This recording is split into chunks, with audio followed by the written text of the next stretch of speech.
Greetings, and welcome to the Great Library. You've come here to listen to War is a Racket by Smedley Butler, or because the thumbnail caught your eye and you were intrigued to find out more. You may be wondering, therefore, why you should care about this pamphlet or the man who wrote it, so we'll begin with some background information into the author. Smedley Darlington Butler was born on the 30th of July, 1881 in Westchester, Pennsylvania. He was appointed as a second lieutenant in the U.S. Marine Corps in May 1898 and was assigned to USS New York, where he participated in the Spanish-American War. After being briefly discharged, he returned to the Marine Corps as a first lieutenant in April 1899 before being deployed to Manila in the Philippines. In June 1900, during the China Relief Expedition, he was wounded in the Battle of Tientsin and was promoted to captain for his distinguished conduct in that battle. Having reported on board the USS Lancaster in April 1904, he spent his next two tours in the Philippines, first at the Marine Barracks, then with the 1st Brigade Marines. He returned to Philadelphia in November 1907 and was promoted to the rank of Major in May 1908.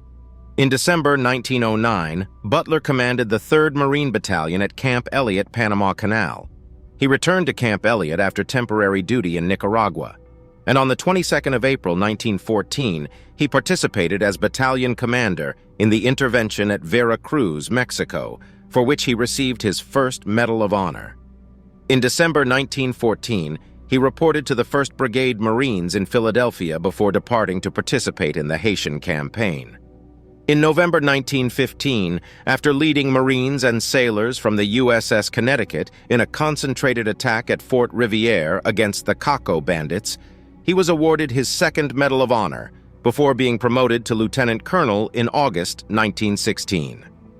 During World War I, Butler returned to the U.S. and was promoted to colonel in the summer of 1918 before commanding the 10th and 13th Marine Regiments in France. He was promoted to Brigadier General in October of that year and became Commanding General of the Marine Barracks at Quantico, Virginia, in November 1919. Having been on leave of absence since January 1924, serving as Director of Public Safety for the city of Philadelphia, Butler returned to the Marine Corps in February 1926, commanding the Marine Corps base at San Diego, California. He was deployed to China in March 1927, where he commanded the 3rd Marine Brigade, before returning to command the Marine Barracks at Quantico, Virginia in January 1929. The following November, he was promoted to Major General, and after 2 years at Quantico, he retired in October 1931. After retirement, Smedley Butler took to public speaking, where he denounced war as a racket for big business. In 1935, he wrote an article for Common Sense magazine, where he made the following statement: "I helped make Mexico and especially Tampico safe for American oil interests in 1914. I helped make Haiti and Cuba a decent place for the National City Bank boys to collect revenues in. I helped in the raping of half a dozen Central American republics for the benefit of Wall Street. The record of racketeering is long. I helped purify Nicaragua for the International Banking House of Brown Brothers in 1909 to 1912. I brought light to the Dominican Republic for American sugar interests in 1916. I helped make Honduras right for American fruit companies in 1903. In China in 1927, I helped see to it that Standard Oil went its way unmolested. Looking back on it, I feel I might have given Al Capone a few hints. The best he could do was to operate his racket in 3 city districts. We Marines operated on 3 continents." In 1934, Butler testified in front of a congressional hearing that he had been approached to take part in an attempt to overthrow the Roosevelt administration in what would come to be known as the business plot. Butler claimed he had been approached by Gerald McGuire, a bond salesman at Grayson M.P. Murphy & Co., and commander of the American Legion, with the offer, which he alleged had the backing of a lobby group called the American Liberty League, a group which included J.P. Morgan Jr., Irénée DuPont, and the CEOs of General Motors, Birdseye, and General Foods, among others.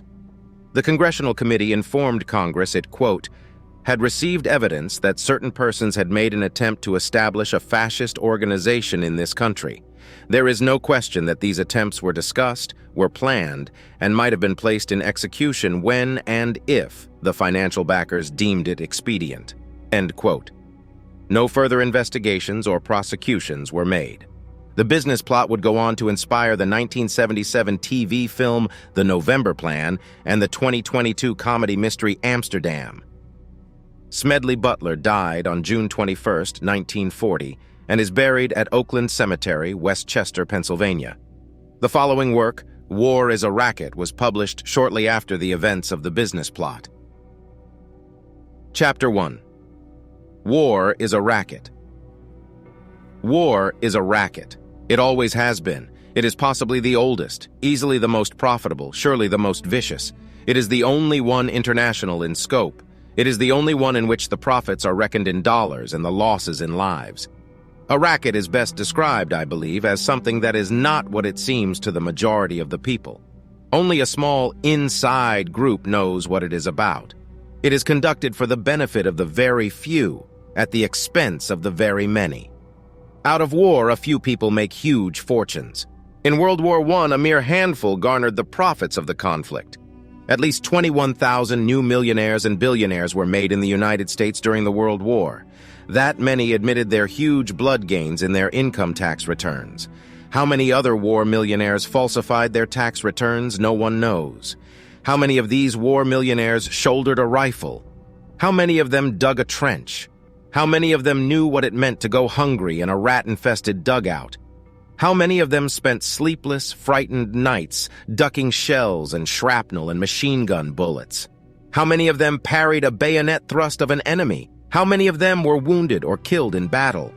Out of war, nations acquire additional territory if they are victorious. They just take it. This newly acquired territory promptly is exploited by the few, the selfsame few who wrung dollars out of blood in the war. The general public shoulders the bill. And what is this bill? This bill renders a horrible accounting: newly placed gravestones, mangled bodies, shattered minds, broken hearts and homes, economic instability, depression and all its attendant miseries, backbreaking taxation for generations and generations. For a great many years, as a soldier, I had a suspicion that war was a racket. Not until I retired to civil life did I fully realize it. Now that I see the international war clouds gathering, as they are today, I must face it and speak out. Again, they are choosing sides. France and Russia met and agreed to stand side by side. Italy and Austria hurried to make a similar agreement. Poland and Germany cast sheep's eyes at each other, forgetting for the nonce, one unique occasion, their dispute over the Polish corridor. The assassination of King Alexander of Yugoslavia complicated matters. Yugoslavia and Hungary, long bitter enemies, were almost at each other's throats. Italy was ready to jump in, but France was waiting. So was Czechoslovakia. All of them are looking ahead to war. Not the people, not those who fight and pay and die, only those who foment wars and remain safely at home to profit. There are 40 million men under arms in the world today, and our statesmen and diplomats have the temerity to say that war is not in the making. Hell's bells! Are these 40 million men being trained to be dancers? Not in Italy, to be sure. Premier Mussolini knows what they are being trained for. He, at least, is frank enough to speak out. Only the other day, Il Duce in International Conciliation, the publication of the Carnegie Endowment for International Peace, said, "And above all fascism, the more it considers and observes the future and the development of humanity, quite apart from political considerations of the moment, believes neither in the possibility nor the utility of perpetual peace." War alone brings up to its highest tension all human energy and puts the stamp of nobility upon the people who have the courage to meet it. Undoubtedly, Mussolini means exactly what he says. His well-trained army, his great fleet of planes, and even his navy are ready for war. Anxious for it, apparently. His recent stand at the side of Hungary in the latter's dispute with Yugoslavia showed that, and the hurried mobilization of his troops on the Austrian border after the assassination of Dollfuss showed it too. There are others in Europe too whose saber-rattling presages war sooner or later. Herr Hitler, with his rearming Germany and his constant demands for more and more arms, is an equal if not greater menace to peace.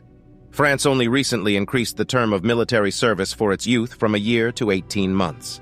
Yes, all over nations are camping in their arms. The mad dogs of Europe are on the loose. In the Orient, the maneuvering is more adroit. Back in 1904, when Russia and Japan fought, we kicked out our old friends the Russians and backed Japan. Then our very generous international bankers were financing Japan. Now the trend is to poison us against the Japanese. What does the open-door policy to China mean to us? Our trade with China is about $90 million a year. Or the Philippine Islands. We have spent about $600 million in the Philippines in 35 years, and we, our bankers and industrialists and speculators, have private investments there of less than $200 million.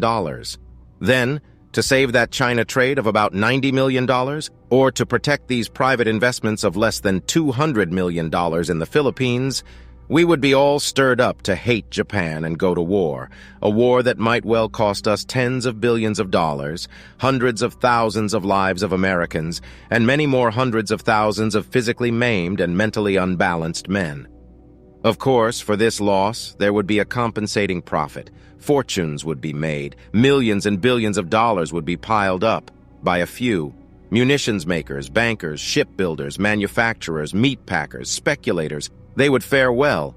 Yes, they are getting ready for another war. Why shouldn't they? It pays high dividends. But what does it profit the men who are killed? What does it profit their mothers and sisters, their wives and their sweethearts? What does it profit their children? What does it profit anyone except the very few to whom war means huge profits? Yes, and what does it profit the nation? Take our own case. Until 1898, we didn't own a bit of territory outside the mainland of North America. At that time, our national debt was a little more than $1 billion. Then we became internationally minded. We forgot, or shunted aside, the advice of the father of our country. We forgot George Washington's warning about entangling alliances. We went to war. We acquired outside territory. At the end of the World War period, as a direct result of our fiddling in international affairs, our national debt had jumped to over $25 billion. Our total favorable trade balance during the 25-year period was about $24 billion. Therefore, on a purely bookkeeping basis, we ran a little behind year for year, and that foreign trade might well have been ours without the wars. It would have been far cheaper, not to say safer, for the average American who pays the bills to stay out of foreign entanglements.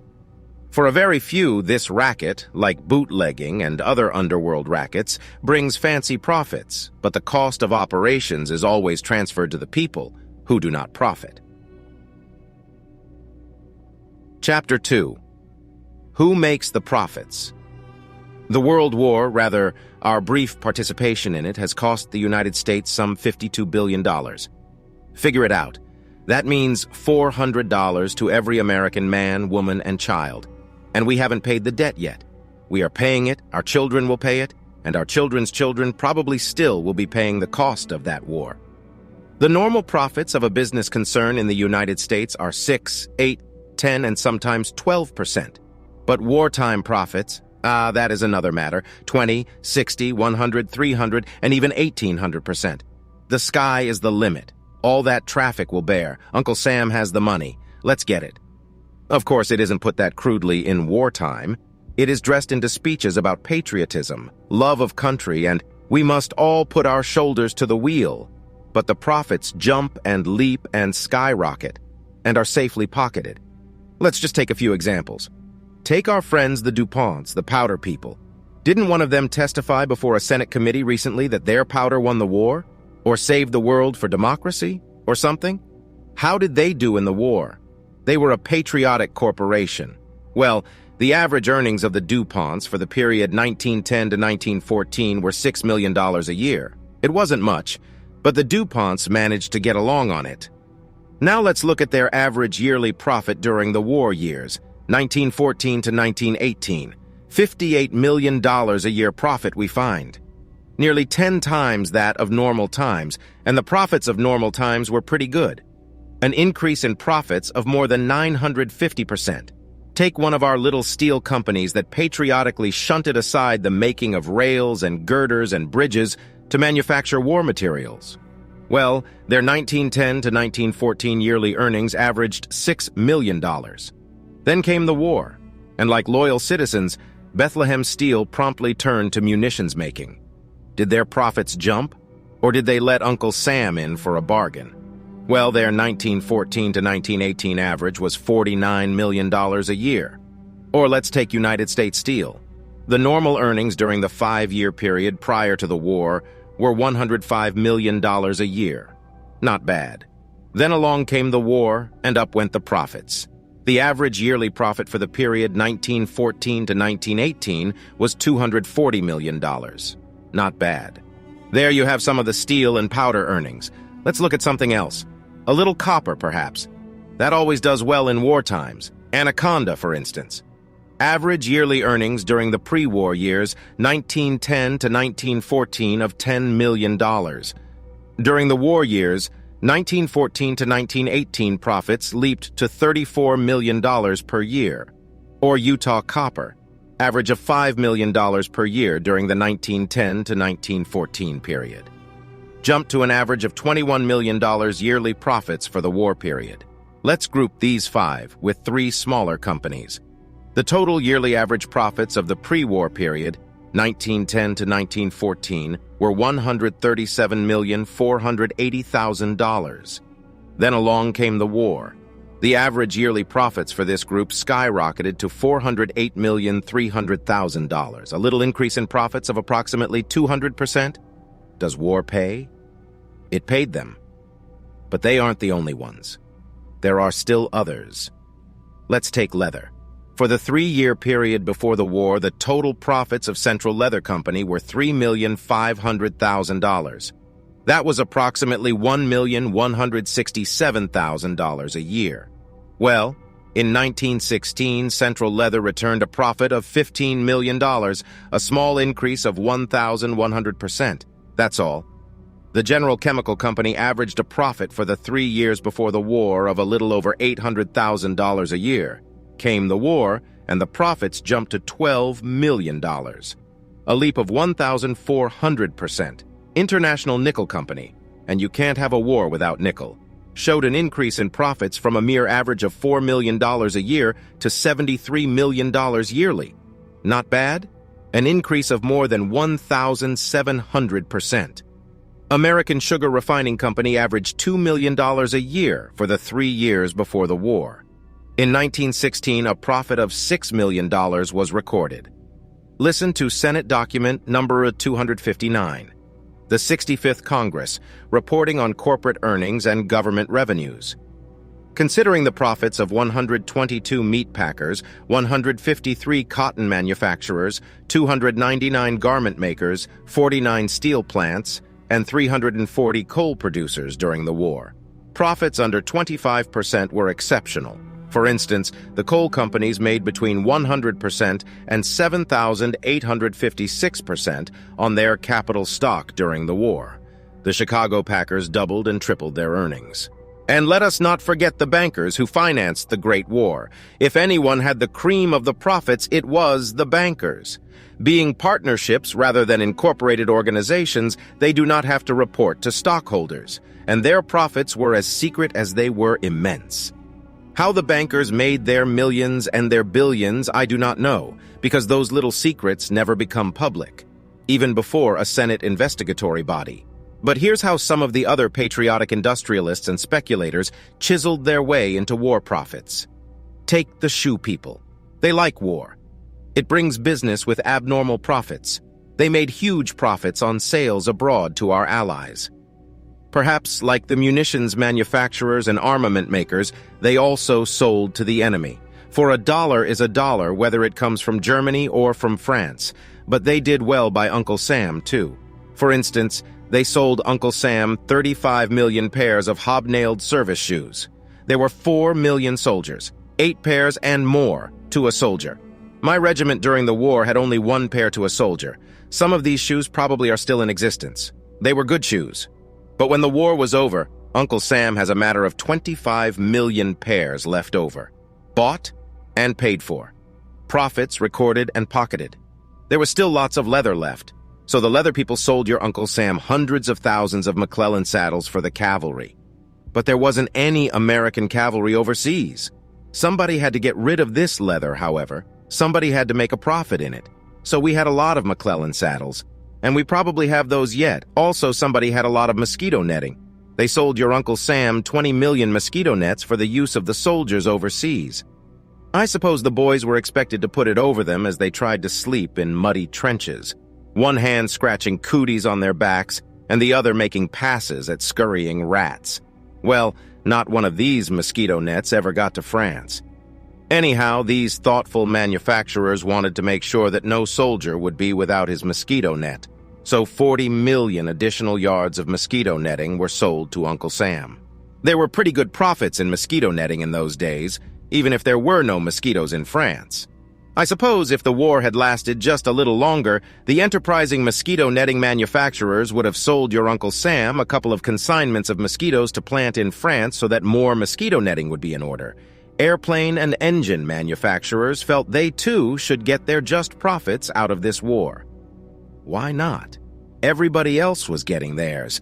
So $1 billion, count them if you live long enough, was spent by Uncle Sam in building airplane engines that never left the ground. Not one plane or motor out of the $1 billion worth ordered ever got into a battle in France. Just the same, the manufacturers made their little profit of 30, 100, or perhaps 300%.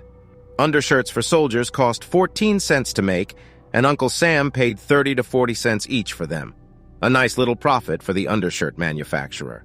And the stocking manufacturer, and the uniform manufacturers, and the cap manufacturers, and the steel helmet manufacturers all got theirs. Why, when the war was over, some 4 million sets of equipment, knapsacks, and the things that go to fill them, crammed warehouses on this side. Now they are being scrapped because the regulations have changed the contents.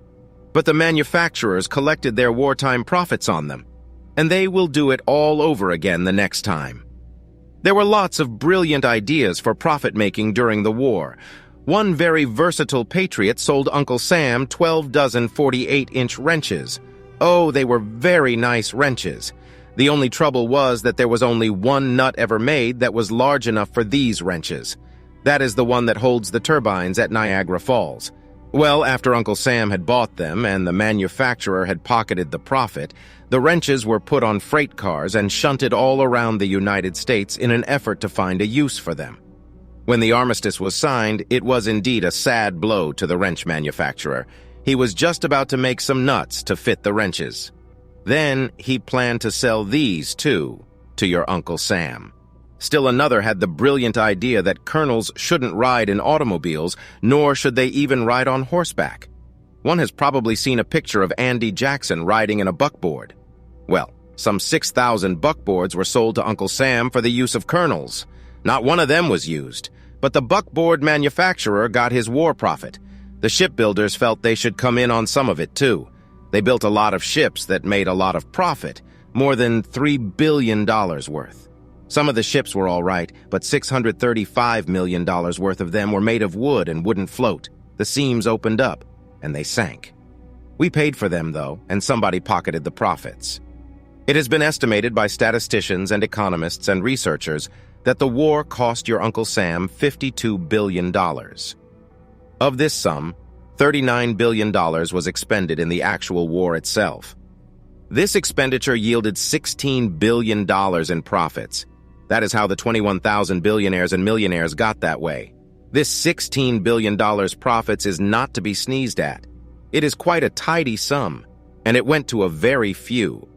The Senate Nye Committee probe of the munitions industry and its wartime profits, despite its sensational disclosures, hardly has scratched the surface. Even so, it has had some effect. The State Department has been studying for some time methods of keeping out of war.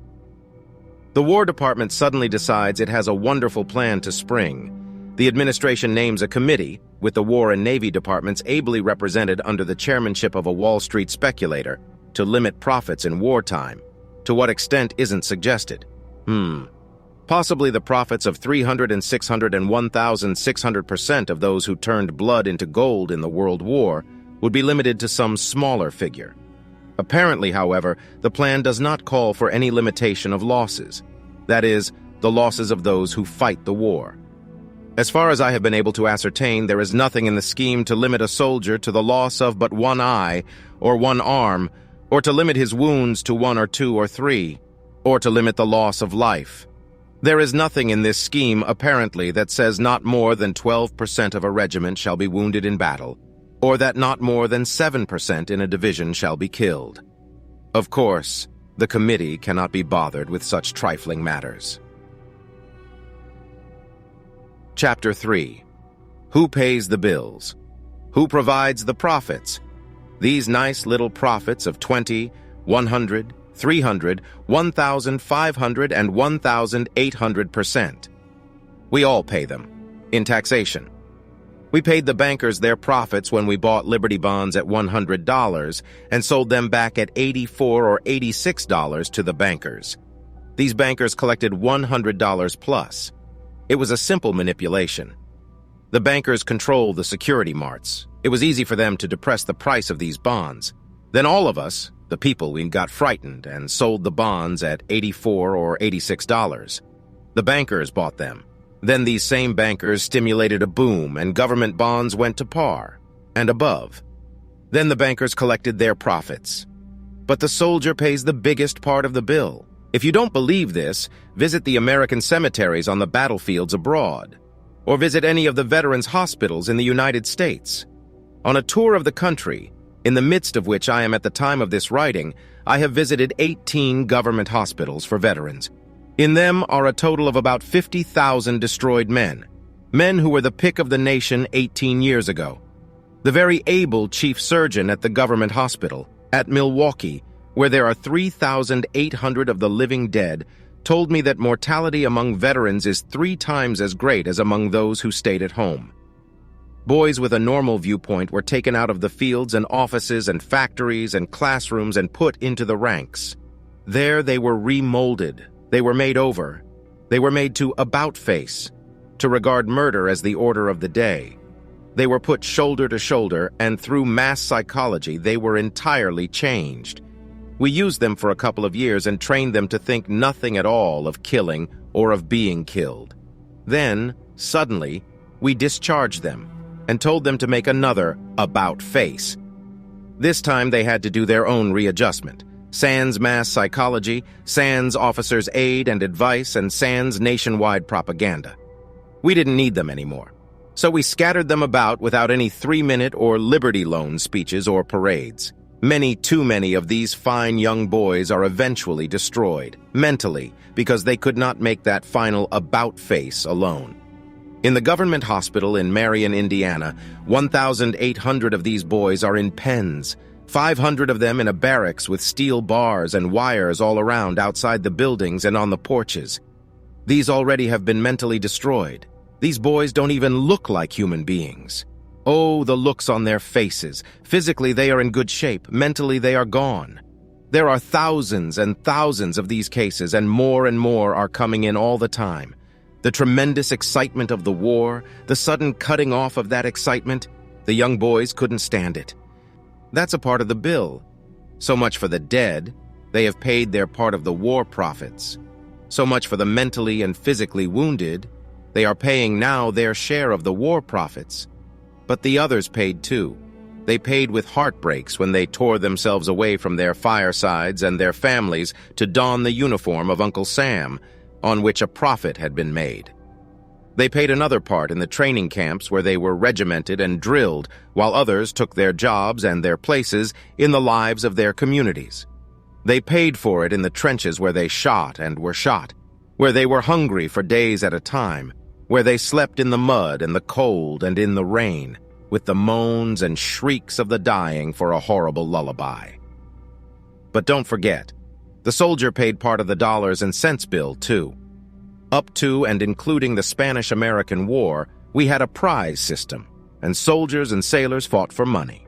During the Civil War, they were paid bonuses in many instances before they went into service. The government or states paid as high as $1,200 for an enlistment. In the Spanish-American War, they gave prize money. When we captured any vessels, the soldiers all got their share. At least they were supposed to. Then it was found that we could reduce the cost of wars by taking all the prize money and keeping it, but conscripting the soldier anyway. Then soldiers couldn't bargain for their labor. Everyone else could bargain, but the soldier couldn't. Napoleon once said, All men are enamored of decorations. They positively hunger for them. So by developing the Napoleonic system, the medal business, the government learned it could get soldiers for less money because the boys liked to be decorated. Until the Civil War, there were no medals. Then the Congressional Medal of Honor was handed out. It made enlistments easier. After the Civil War, no new medals were issued until the Spanish-American War. In the World War, we used propaganda to make the boys accept conscription. They were made to feel ashamed if they didn't join the army. So vicious was this war propaganda that even God was brought into it. With few exceptions, our clergymen joined in the clamor to kill the Germans. God is on our side. It is His will that the Germans be killed. And in Germany, the good pastors called upon the Germans to kill the Allies, to please the same God. That was a part of the general propaganda, built up to make people war-conscious and murder-conscious. Beautiful ideals were painted for our boys who were sent out to die. This was the war to end all wars. This was the war to make the world safe for democracy. No one mentioned to them as they marched away that their going and their dying would mean huge war profits. No one told these American soldiers that they might be shot down by bullets made by their own brothers here. No one told them that the ships on which they were going to cross might be torpedoed by submarines built with United States patents. They were just told it was to be a glorious adventure. Thus, having stuffed patriotism down their throats, it was decided to make them help pay for the war, too. So, we gave them the large salary of $30 a month. All they had to do for this munificent sum was to leave their dear ones behind, give up their jobs, lie in swampy trenches, eat canned willy when they could get it, and kill and kill and kill, and be killed. But wait. Half of that wage, just a little more than a riveter in a shipyard or a laborer in a munitions factory safe at home made in a day, was promptly taken from him to support his dependents so that they would not become a charge upon his community. Then we made him pay what amounted to accident insurance, something the employer pays for in an enlightened state, and that cost him $6 a month. He had less than $9 a month left. Then, the most crowning insolence of all, he was virtually blackjacked into paying for his own ammunition, clothing, and food by being made to buy Liberty bonds. Most soldiers got no money at all on paydays. We made them buy Liberty bonds at $100, and then we bought them back, when they came back from the war and couldn't find work, at $84 and $86. And the soldiers bought about $2 billion worth of these bonds. Yes, the soldier pays the greater part of the bill. His family pays too. They pay it in the same heartbreak that he does. As he suffers, they suffer. At nights, as he lay in the trenches and watched shrapnel burst about him, they lay home in their beds and tossed sleeplessly. His father, his mother, his wife, his sisters, his brothers, his sons, and his daughters.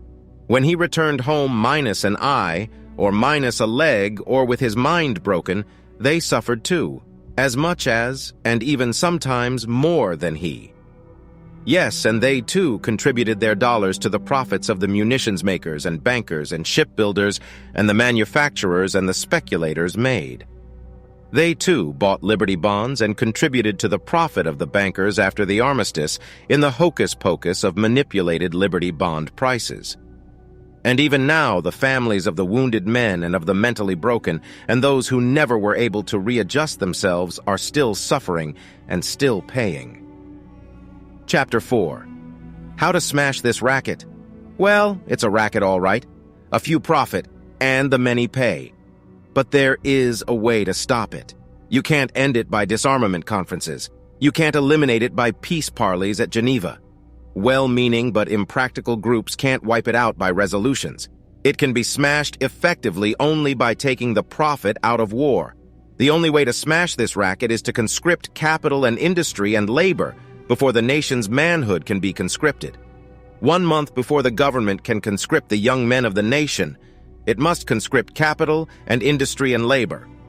Let the officers and the directors and the high-powered executives of our armament factories and our munitions makers and our shipbuilders and our airplane builders and the manufacturers of all the other things that provide profit in wartime, as well as the bankers and the speculators, be conscripted to get $30 a month. the same wage as the lads in the trenches get. Let the workers in these plants get the same wages. All the workers, all presidents, all executives, all directors, all managers, all bankers, yes, and all generals and all admirals and all officers and all politicians and all government office holders, everyone in the nation be restricted to a total monthly income not to exceed that paid to the soldier in the trenches. Let all these kings and tycoons and masters of business and all those workers in industry and all our senators and governors and majors pay half of their monthly $30 wage to their families and pay war risk insurance and buy Liberty bonds. Why shouldn't they? They aren't running any risk of being killed or of having their bodies mangled or their minds shattered. They aren't sleeping in muddy trenches. They aren't hungry. The soldiers are.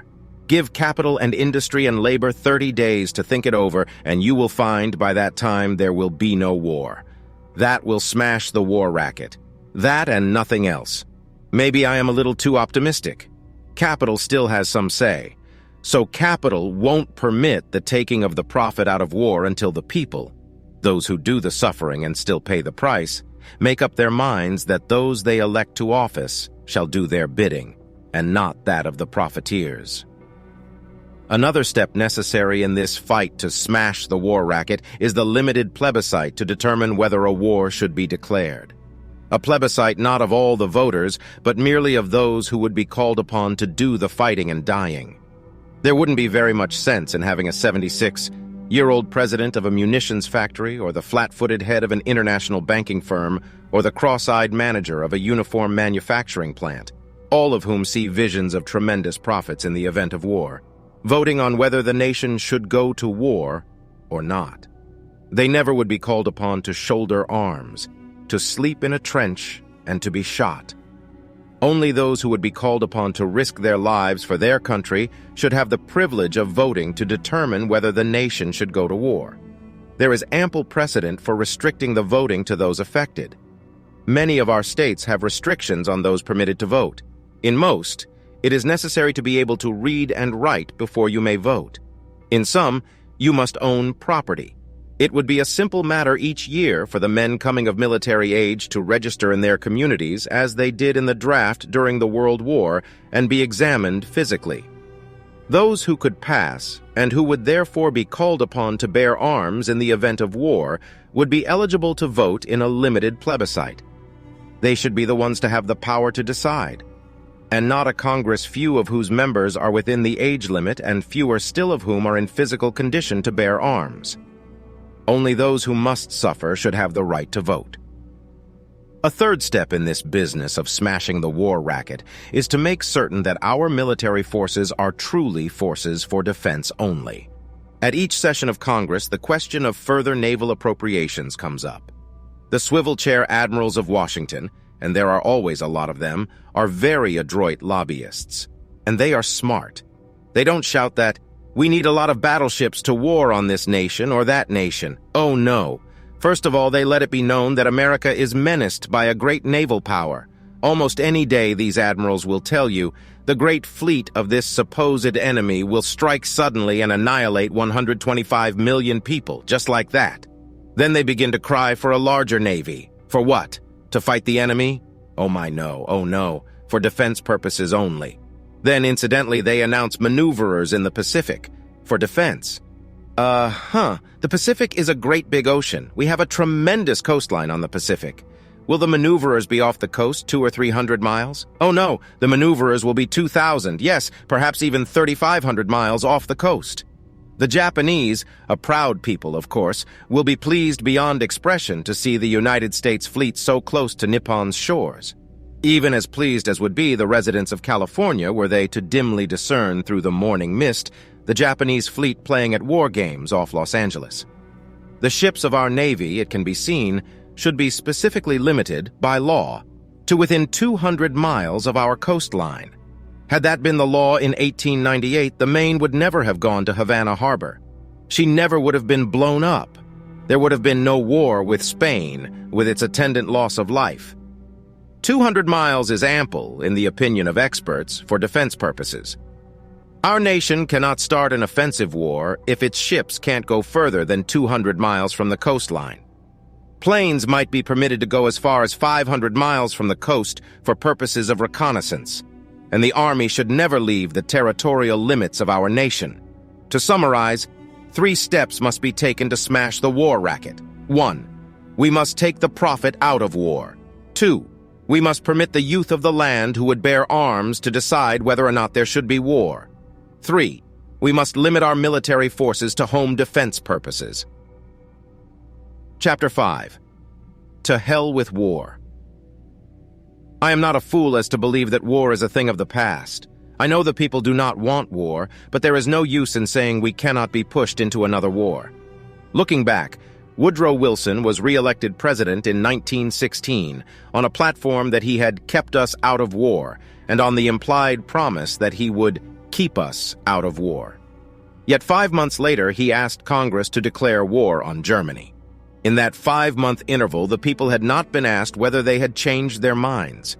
The 4 million young men who put on uniforms and marched or sailed away were not asked whether they wanted to go forth to suffer and die. Then what caused our government to change its mind so suddenly? Money. An Allied commission, it may be recalled, came over shortly before the war declaration and called on the president. The president summoned a group of advisors. The head of the commission spoke. Stripped of its diplomatic language, this is what he told the president and his group. There is no use kidding ourselves any longer. The cause of the Allies is lost. We now owe you, American bankers, American munitions makers, American manufacturers, American speculators, American exporters, $5 or $6 billion. If we lose, and without the help of the United States we must lose, we, England, France, and Italy cannot pay back this money, and Germany won't. So, had secrecy been outlawed as far as war negotiations were concerned, and had the press been invited to be present at that conference? Or had radio been available to broadcast the proceedings, America never would have entered the World War. But this conference, like all war discussions, was shrouded in utmost secrecy. When our boys were sent off to war, they were told it was a war to make the world safe for democracy and a war to end all wars. Well, 18 years after, the world has less of democracy than it had then. Besides, what business is it of ours whether Russia or Germany or England or France or Italy or Austria live under democracies or monarchies? Whether they are fascists or communists? Our problem is to preserve our own democracy. And very little, if anything, has been accomplished to assure us that the World War was really the war to end all wars. Yes, we have had disarmament conferences and limitations of arms conferences. They don't mean a thing. One has just failed. The results of another have been nullified. We send our professional soldiers and our sailors and our politicians and our diplomats to these conferences. And what happens? The professional soldiers and sailors don't want to disarm. No admiral wants to be without a ship. No general wants to be without a command. Both mean men without jobs. They are not for disarmament. They cannot be for limitations of arms. And at all these conferences, lurking in the background but all powerful just the same, are the sinister agents of those who profit by war. They see to it that these conferences do not disarm or seriously limit armaments. The chief aim of any power at any of these conferences has not been to achieve disarmament to prevent war, but rather to get more armament for itself and less for any potential foe. There is only one way to disarm with any semblance of practicability. That is for all nations to get together and scrap every ship, every gun, every rifle, every tank, every warplane. Even this, if it were possible, would not be enough. The next war, according to experts, will be fought not with battleships, not by artillery, not with rifles, and not with machine guns. It will be fought with deadly chemicals and gases. Secretly, each nation is studying and perfecting newer and ghastlier means of annihilating its foes wholesale. Yes, ships will continue to be built, for the shipbuilders must make their profits, and guns still will be manufactured, and powder and rifles will be made, for the munitions makers must make their huge profits. And the soldiers, of course, must wear uniforms, for the manufacturer must make their war profits too. But victory or defeat will be determined by the skill and ingenuity of our scientists. If we put them to work making poison gas and more fiendish mechanical and explosive instruments of destruction, they will have no time for the constructive job of building greater prosperity for all peoples. By putting them to this useful job, we can all make more money out of peace than we can out of war, even the munitions makers. So, I say, to hell with war.